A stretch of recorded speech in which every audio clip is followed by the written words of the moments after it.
Story you saw first here on Local 12. An 11-year-old girl starved for years. And tonight she is doing okay, but the prosecutor describes horror at the hands of the woman who was supposed to protect her. Tessa DiTiro is here now with pictures from inside the trailer where the girl was kept. Tessa?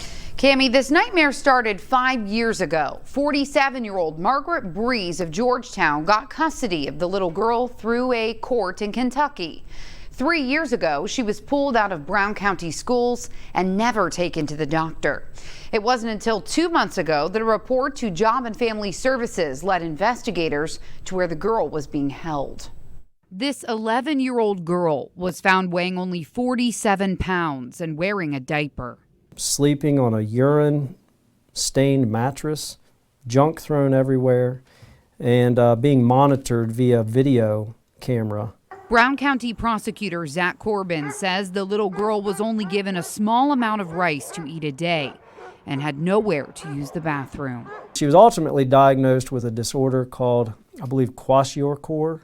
It's a malnourishment disorder that's most commonly seen in underdeveloped parts of the world, sub-Saharan Africa. Isolated from the outside world, barricaded inside a trailer, while the rest of the family lived in this converted church and watched her every move on these cameras. Uncleanliness, the lack of bathing, along with the malnutrition, there were sores on her legs. Her legs just looked as if they were raw. The child got help after telling an online educator she was hungry. Was homeschooled, but did have to take these tests online. So this woman was facilitating that test, and fortunately, thank God, she picked up on these things. Next door neighbor Michael McKenzie says he doesn't know Margaret Breeze and husband Charles or any of their other children, all foster kids.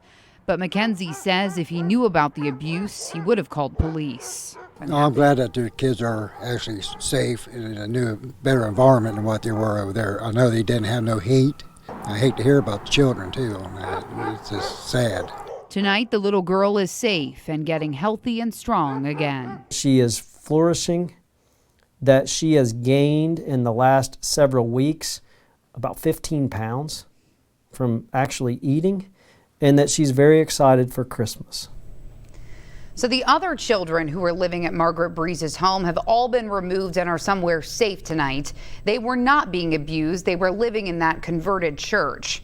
As for Margaret's husband and other people who might have been living there, the prosecutor says this investigation is ongoing and more people could be charged. This is so confusing to me and so sickening. There were other foster kids in the home, but only this girl was abused. Do you know why? Have they said anything? Prosecutors didn't know why, and it seemed odd, and it sounded like Margaret had raised up her own children as well that are now adults. So it was a very strange situation. Your heart just goes out to that young woman. Yes, absolutely. The good news of it is she's healthy and looking forward to something tonight. All right. So such a disturbing story. Yes. Thank you, Tessa.